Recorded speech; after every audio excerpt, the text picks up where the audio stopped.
Kultura e Zerzebilit e vendosur në projën e Dunavatit dhe e shpallur monument kulture i kategorisë së parë, po përballet me dëmtime serioze vetëm një vit pas restaurimit. Pamjet tregojnë çarje të dukshme në trupin e urës që sipas specialistëve rrezikojnë qëndrueshmërinë e saj nëse nuk ndërhyet në kohë. Sipas inxhinierit Vasopolo, shkaku kryesor i dëmtimeve lidhet me kalimin e pakontrolluar të mjeteve të rënda gjatë viteve të fundit në kuadër të punimeve dhe ndërtimeve në qytetin e Gjirokastrës. Është një nga urat kryesore, cila është edhe urë lidhse e sotme fatikisht për të lidhur lagjen me Gjirokastrën. Në kohë, ajo ka pasur një çarje e cila vjen nga themeli deri në lartësi. Për mendimin tim, dhe për mendimin e Zhok, ajo ka ardhur si rezultat i ndërhyrjeve i kalimit të makinerive të rënda gjatë kohës tradicionit dhe mbrapa.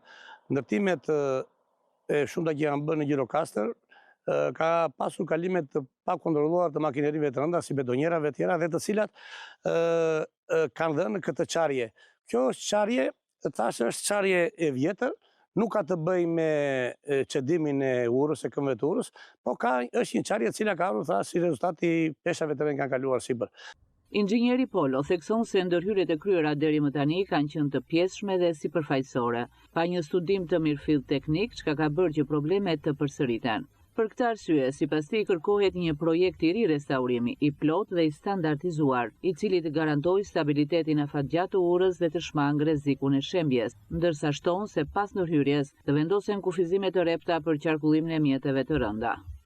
Në kohë të ndryshme janë bërë disa merremetime jo të studiuara, të cilat nuk kanë dhënë efekt për arsye se ato kanë vetëm shtokime. Kohët e fundit dhe rezultatet e shirave shikojmë një gjallërim dhe një rivënie të kësaj çarje nga pjesë të ndryshme suvaqe të cilat ka rënë. Ne në kohët që do të vinë, do të bëjmë një projekt të restaurimit të mirëfillt të kësaj ure, e cila pas kësaj restaurimi do të jetë studiuar dhe pas këtij restaurimi ne nuk do ketë më probleme të paktën për një kohë të pacaktuar. Megjithatë, tani duhet të ruajtur të mos kalojë shumë makinet të rënda. Po për makinat e vogla nuk ka ndonjë problem. E realizuar me gur dhe me një hark të vetëm, ajo ka shërbyer për dekada si një nyje e rëndësishme lidhse për banorët e zonës dhe për tregtarët që përshkonin këtë rrugë. Sot, përtej funksionit të saj praktik, ura mbetet një dëshmi e trashëgimisë kulturore të qytetit të Gjirokastrës, duke kërkuar ndërhyrje profesionale dhe mbrojtje të vazhdueshme.